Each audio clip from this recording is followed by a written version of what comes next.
Before we get to this episode, I want to let you know that you can binge the first part of this season right now with a Pushkin Plus subscription. That's 4 whole episodes before they're released to the public.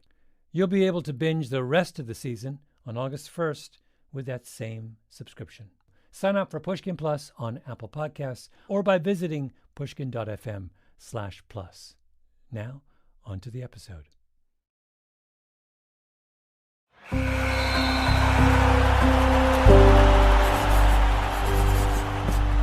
Pushkin.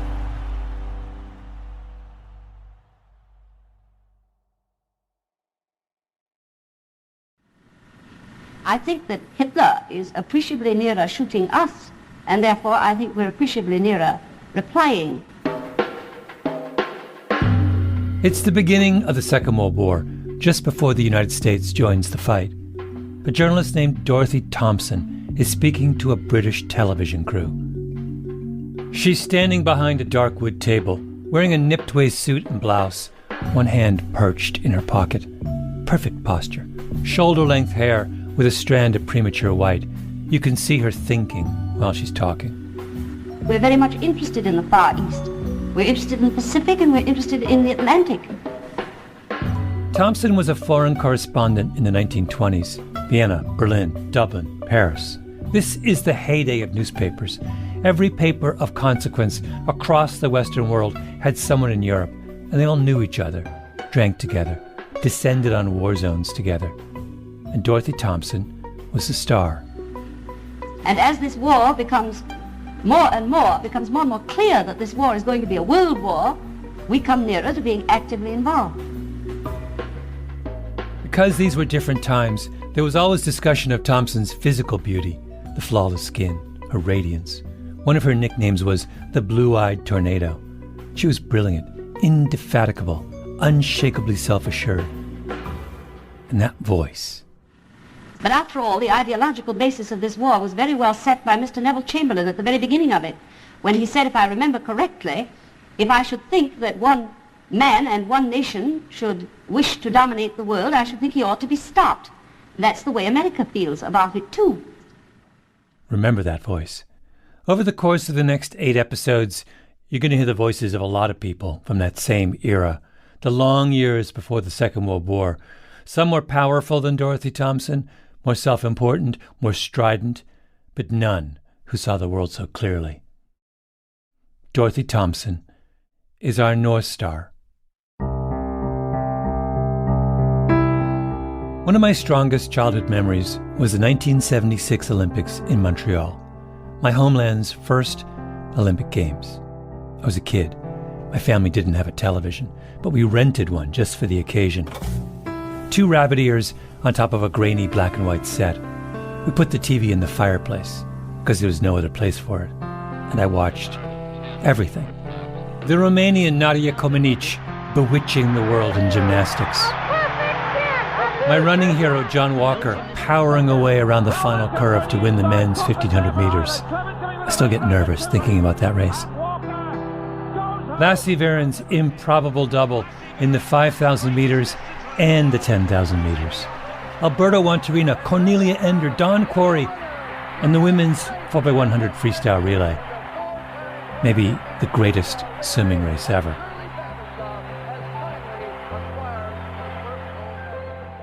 I was a little kid, and I fell in love with the Olympics, and I've been in love ever since. This summer in Paris, I will be glued to my television again. And this thing that I love, and that so many millions of people around the world love, would not exist if the Olympics had not been held in 1936 in Adolf Hitler's Germany. The modern Olympics started in 1896, and if you'd gone to any of those early games, you'd think you were at some kind of sideshow. They never really took off. 46 countries showed up for the 1928 games. 37 showed up at the next games. Only one country applied to host the 1932 games. No one else wanted it. The Olympic dream was fading. But then came Berlin. It was the Nazis who gave us the Olympics we have today. They were really, really good at putting on a big show. Berlin was the first Olympics to be televised, the first to have a torch relay at the opening ceremony, the first to create a genuine international star, Jesse Owens, the first to understand that the Games were a spectacle. At first, Hitler himself was opposed to the Olympics. The historian David Wolochinsky. It didn't interest him. It was an international event, people from all over. But Joseph Goebbels said, no, we can use this. This will be good propaganda for us. And so they began promoting the Olympics. Hitler used the Games to demonstrate his theories of Aryan supremacy, to rally the German people, to give legitimacy to the band of thugs he had gathered about him, to make the case that Germany was a true world power. And the United States went along with all of it. Why? That's the story of Hitler's Olympics. I'm Malcolm Gladwell. You're listening to Revisionist History, my podcast about things overlooked and misunderstood. Welcome to Hitler's Olympics, the story of how we ended up with the Nazi Olympics. Over the next 8 weeks, my colleague Ben Nadaf Hafri and I will tell the story of the Games behind the greatest of all Olympic Games. Not who won what, not what stirring come-from-behind burst of effort led to an improbable victory. Instead, I want to talk about the furious machinations leading up to the Olympics and the genuinely difficult moral questions that surrounded the Berlin Games, questions that I think we're still trying to make sense of. And along the way, we're going to introduce you to an odd cast of characters, people who tried and largely failed to resolve those questions. Heroes and villains, the clear-eyed and the deluded, the forgotten and the misunderstood. But we have to begin with the person who may have seen the problem of 1936 more clearly than anyone else. Dorothy Thompson.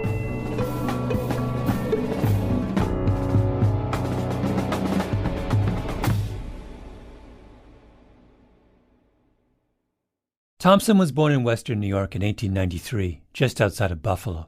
Her mother died when she was 7. Her father was a Methodist minister, but a bad one, who drifted from church to church. Her childhood was hand-to-mouth. She hated her stepmother. Somehow, she ended up at Syracuse University at a time when not a lot of women were going to college. After graduation, she threw herself into the women's suffrage movement, the great social cause of progressives of that generation. She was a committed, passionate advocate of women getting the vote. And when they got the vote in 1920, soon afterwards, she wanted to pursue a career as a journalist. The historian Sarah Churchwell.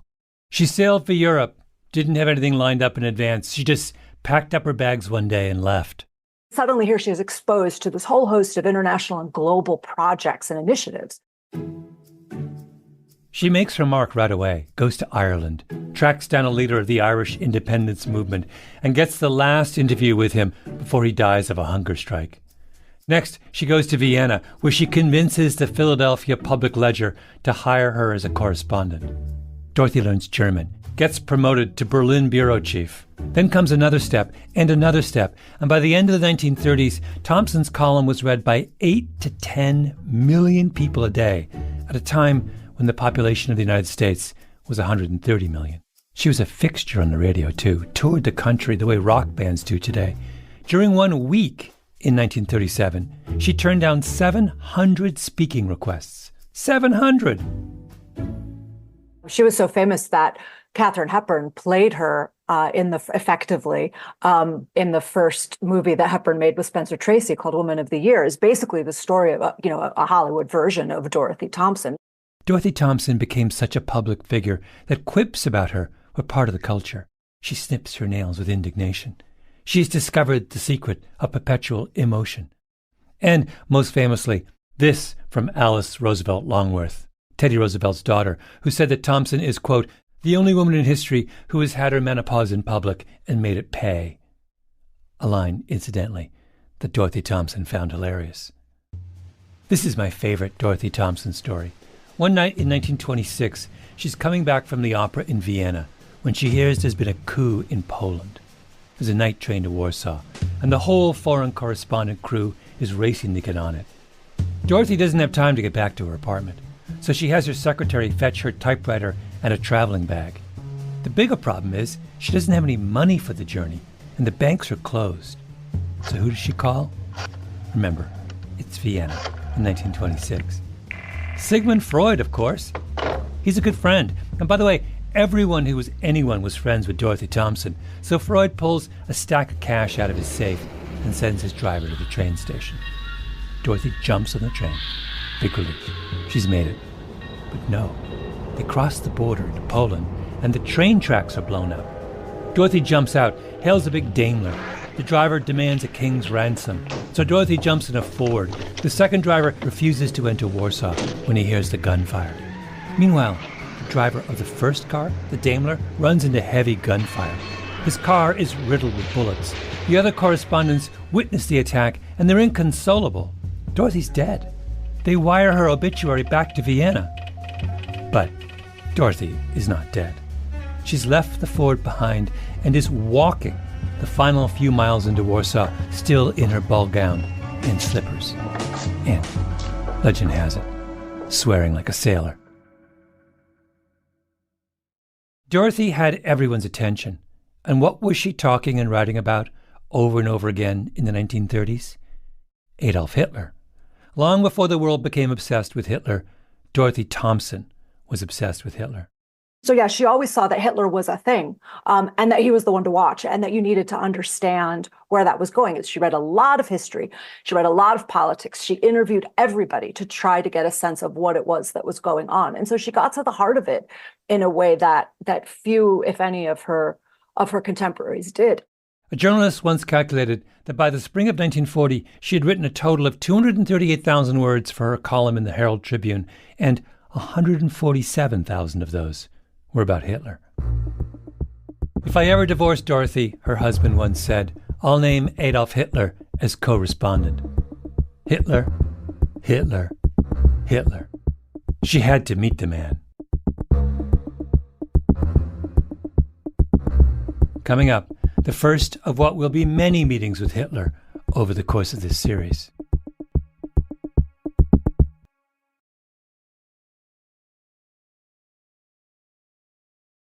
Before we go any further, I want to present an idea that will be useful over the next 9 episodes.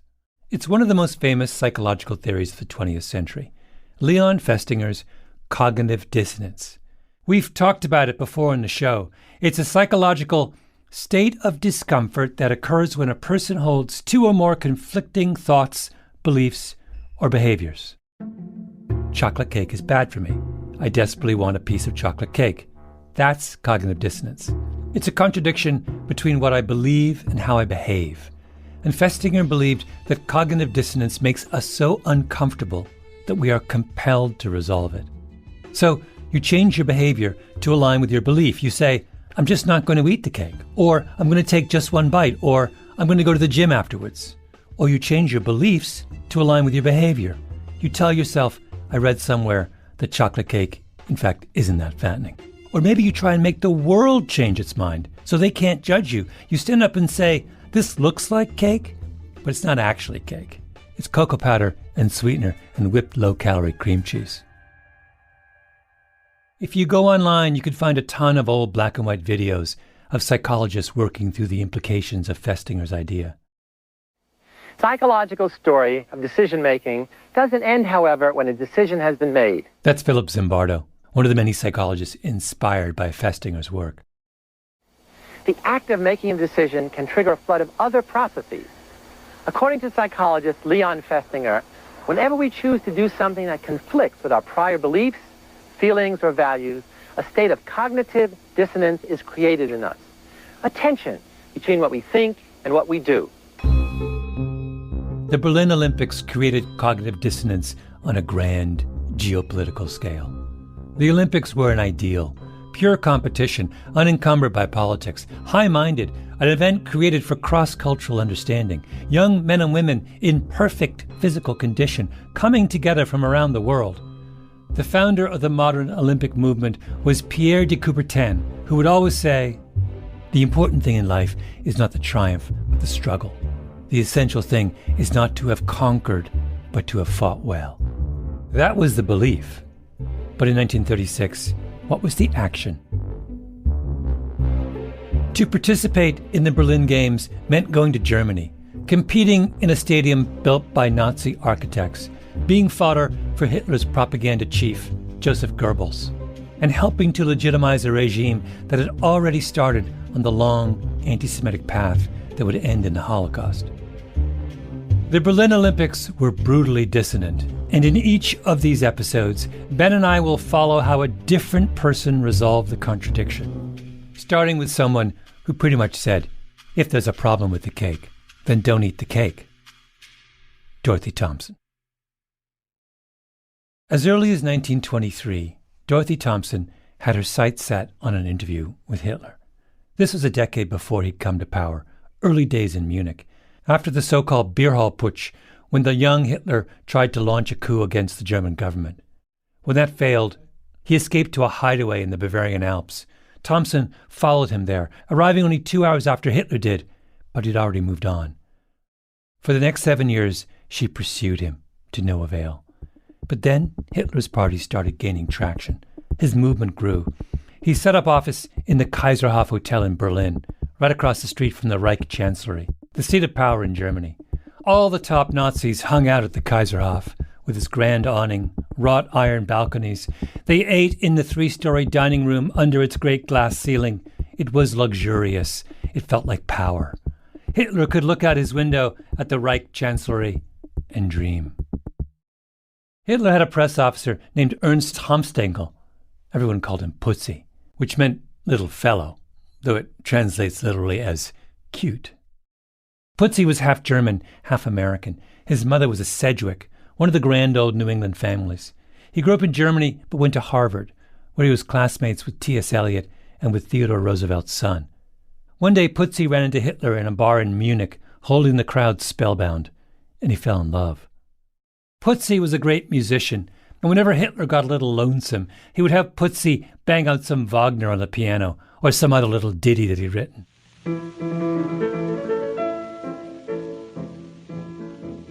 Many years after the war, Pussy wrote his memoirs, which I would wholeheartedly recommend, in large part because of passages like this, about the time he and Adolf were over at a friend's house. They're so good that we had to reenact them. I started playing some of the football marches I had picked up at Harvard. I explained to Hitler all the business about the cheerleaders and college songs and the deliberate whipping up of hysterical enthusiasms. Sound familiar? I told him about the thousands of spectators being made to roar, "Harvard, Harvard, Harvard, rah, rah, rah," in unison, and the hypnotic effect of this sort of thing. I played him some of the Sousa marches and my own Fallara to show how it could be done by adapting German tunes. Gave them all that buoyant beat so characteristic of American brass band music. I had Hitler fairly shouting with enthusiasm, "That's it, Hanfstengel, that is what we need for the movement," and he pranced up and down the room like a drum majorette. After that, he had the SA band practicing the same thing. Rah, rah, rah became Sieg Heil, Sieg Heil. That is the origin of it, and I suppose I must take my share of the blame.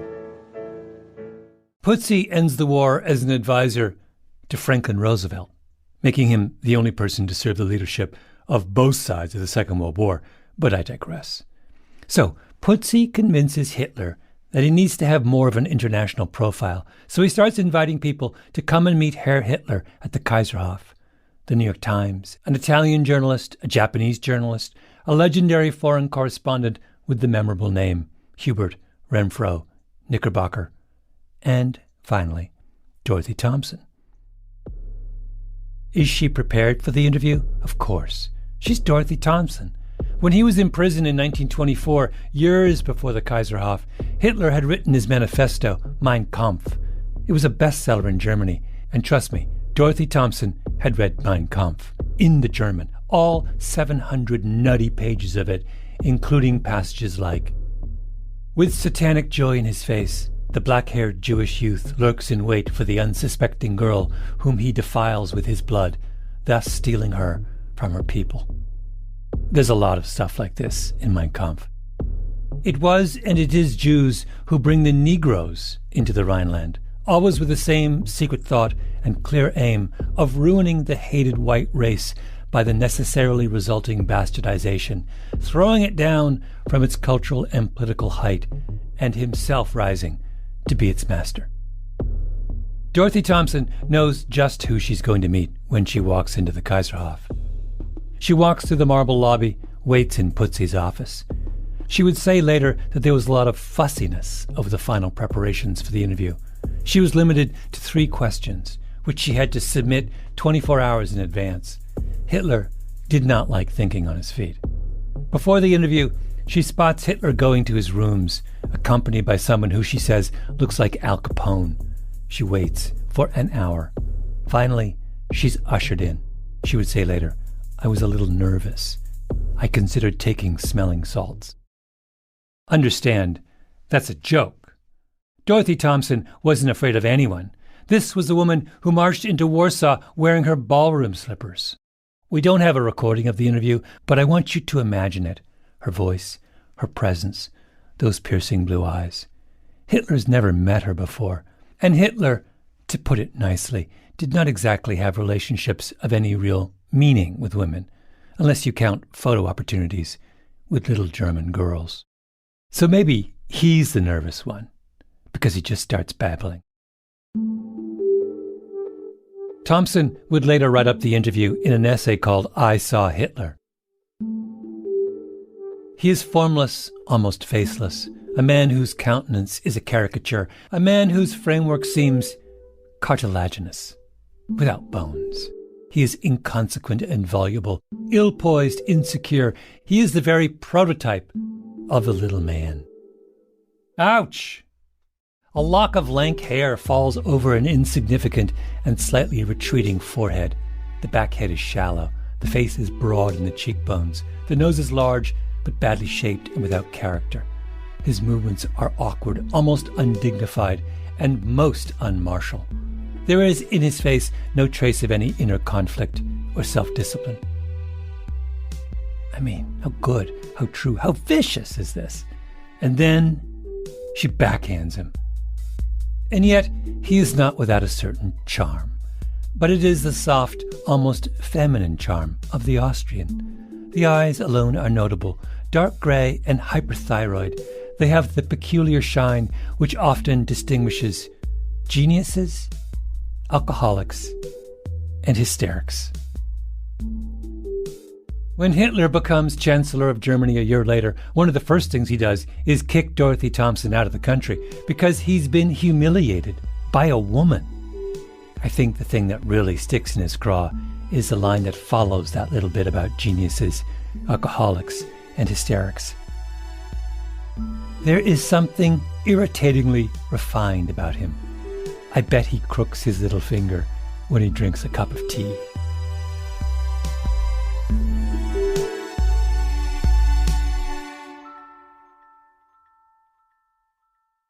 Here is Adolf, with aspirations of being a badass dictator, and Dorothy Thompson has him drinking tea like your grandmother. Now, you might say, it's not surprising she looks at Hitler this way. He's Hitler. But the truth is that lots and lots of people who go to see him in those years don't see the real Hitler. Like the Canadian Prime Minister William Lyon Mackenzie King, here's his diary entry after meeting Hitler. My sizing up of the man, as I sat and talked with him, was that he is really one who truly loves his fellow man and his country, and would make any sacrifice for their good, that he feels himself to be a deliverer of his people from tyranny. It gets worse. His face is much more prepossessing than his pictures would give the impression of. It's not that of a fiery, overstrained nature, but of a calm, passive man, deeply and thoughtfully in earnest. His eyes impressed me most of all. There was a liquid quality about them which indicate keen perception and profound sympathy. Dorothy Thompson saw the particular sheen of geniuses, alcoholics, and hysterics. King saw keen perspective and profound sympathy. I'm sorry, I can't resist. Here's a little more from the diary entry. As I talked to him, I could not but think of Joan of Arc. Joan of Arc?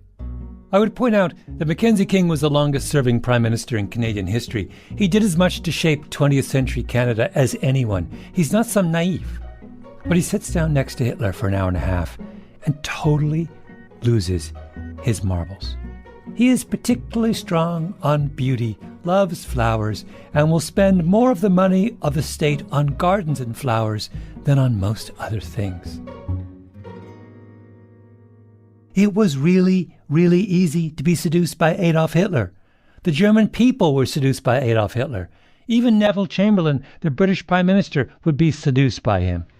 This morning, I had another talk with the German Chancellor, Herr Hitler. In 1938, when everyone was worried that Hitler was going to invade Czechoslovakia, Hitler looked Neville Chamberlain in the eye and said, "I'm not going to invade anyone anymore."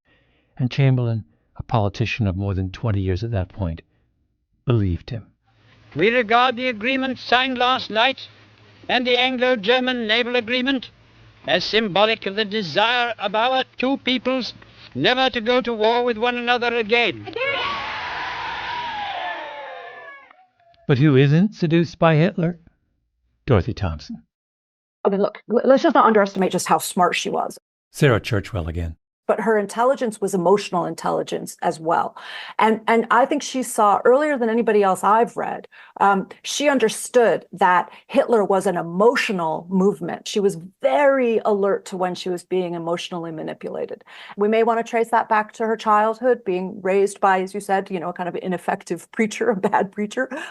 She was onto it. She knew when people were trying to manipulate her, and she was allergic to it. This makes me think there should be a kind of how people, this is a weird analogy, but there's all this kind of literature about the particular ways in which children of alcoholics make sense of their childhood. They're growing up with someone who's emotionally unpredictable.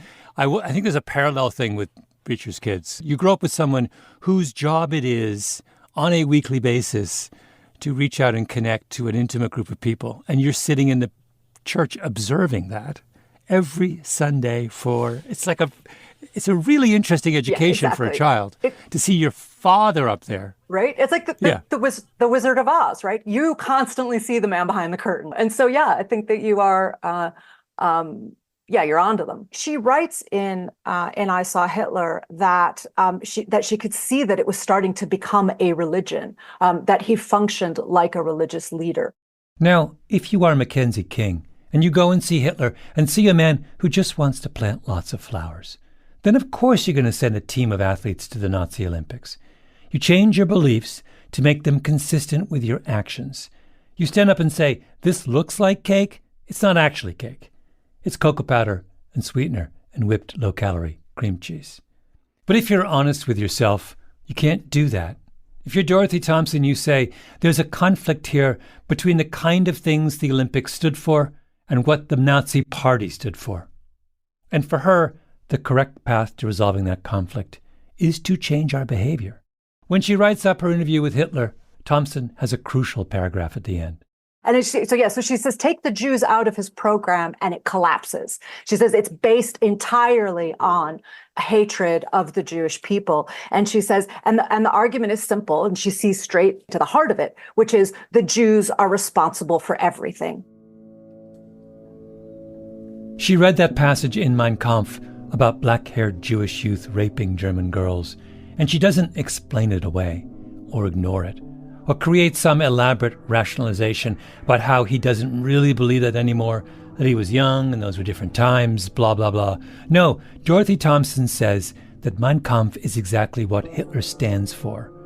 And we have to watch out because the German public are starting to agree. She says, right in that same section, she says that the reason for his appeal is that the people listening to him have somebody to blame. They have an outlet for their resentment and their frustration. It's 1932. Hitler isn't even in power yet. And one of the most famous journalists in America is laying it all out. There's a monster lurking on the ground floor of the Kaiserhof. And he has a dangerous obsession with the Jews. We can't sign up for his propaganda show. We can't go to the Olympics. And what happens? We go.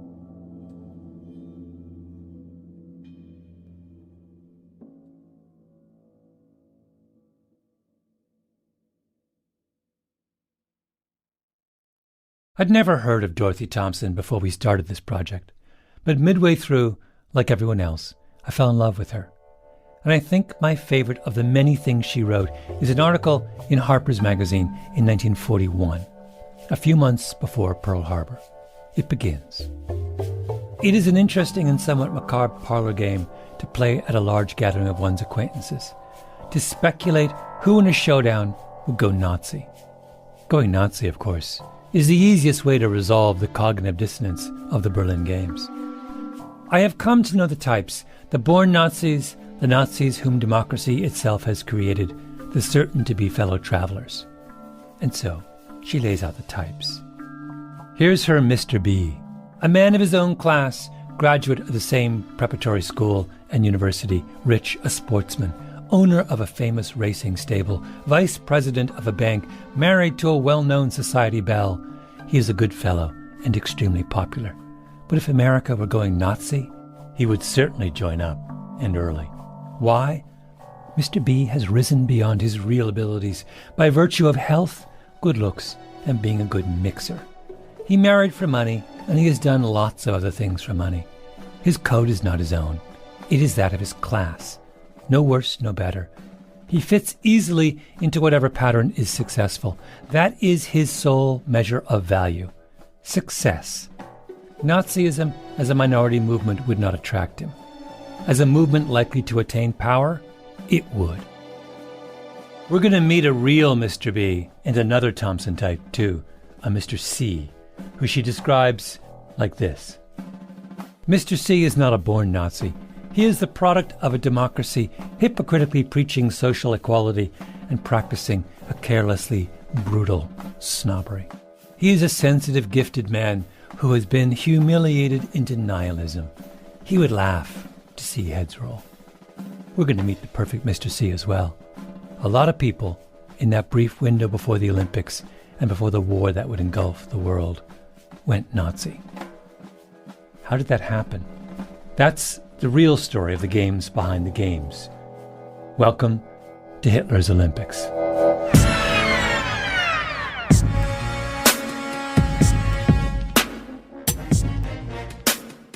Over the next 8 episodes, we'll meet all kinds of people from the lead up to the 1936 Games. We'll talk about Charles Sherrill, diplomat, athlete, internationalist, man of parts, the ranking American member of the International Olympic Committee. Ben, is it not safe to say that we became obsessed with Charles Sherrill? Yep, in the midst of this project.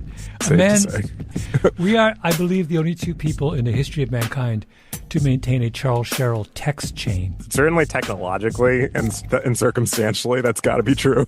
We'll spend some time with Avery Brundage, a champion athlete, a self-made millionaire, who saw in the 1936 Games a chance to expel his personal demons and seize control of the entire Olympic movement. I've rarely encountered someone so single-minded and who also has such a profound lack of self-awareness.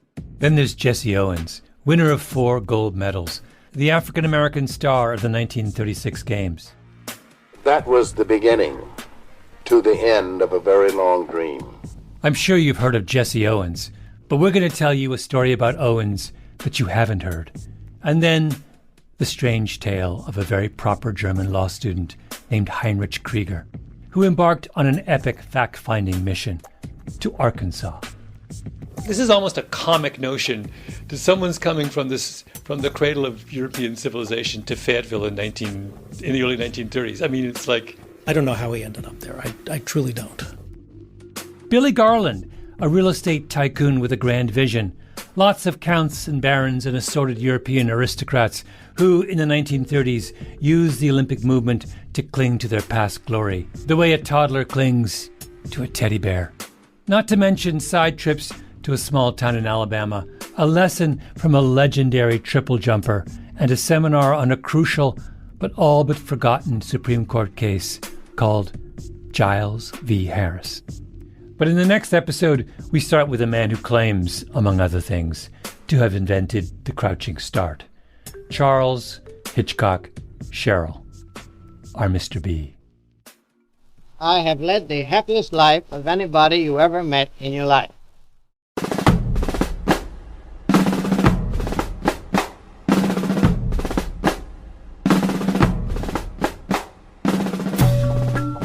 Revisionist History is produced by Ben Nadaf Haffrey, Tolly Emlin, and Nina Bird Lawrence. Our editor is Sarah Nix, fact-checking by Arthur Gompertz and Jael Goldfein.